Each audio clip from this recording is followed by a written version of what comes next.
Hello and welcome to this tutorial on utilizing shared folders in Omega 365. When accessing the Shared Folder app, the user will first get an overview of all the org units where there are shared folders. Note that it lists all the org units where there are folders that you have access to, independent of the selected context. Shared folders can also serve as an intermediate area when users can work or submit documents, before they are submitted to the main document register. If enabled, administrators of a folder have access to publish a folder to the web. If so, users can access the folder by just using a hyperlink and no login is required.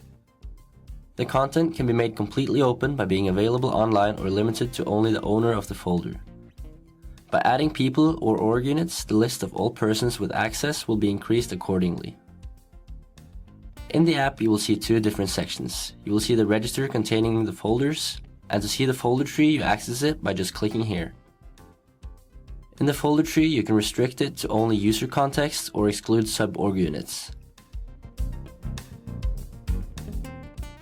You can also create new folders here by clicking this button. You can also create new folders here by clicking this button. The search field and filter button is also an easy way to navigate through the folder or the document that you want to locate.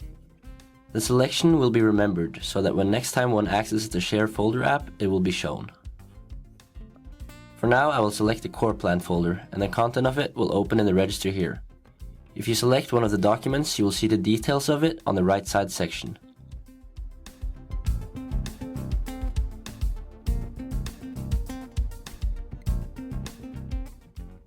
Easily add documents to the folder using this button. Clicking the Task drop-down menu gives you options for what to do with the folder. If you want to create a new document, new hyperlink, or new folder, you can find this here. Also, copying or moving documents to the document register can be done here. If you want to download or upload the folder or selected documents within the folder, you will access this through here also. If we move to the Settings tab, you will see the org unit and parent folder if there is one. In Settings, you are able to check off Do Not Inherit Access. When checked, it will limit users higher up in the folder structure to not have access inside this folder. If you mark Publish to Web, the content inside the folder and subfolders will be available online. You can also mark yourself off for notifications when documents are uploaded or changed in the folder or subfolders, and click here to pin the folder to your homepage. If you check off Restrict creating subfolders to admin, then only admin users can create subfolders. Click Save when you are satisfied with the changes made. In the next tab, you can add new persons to access the folder. You can also add groups if that is preferred.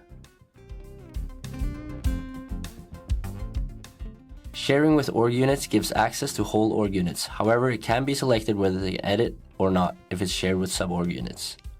You can also mark them off to be able to edit. In the All Persons with Access tab page, you can set who will be notified when the content of the folder changes. For example, if a new document is uploaded. People who are subscribers of a document will get a hyperlink to the document on their homepage. That wraps up this tutorial on utilizing shared folders in Omega 365. Thank you for watching and see you in the next video.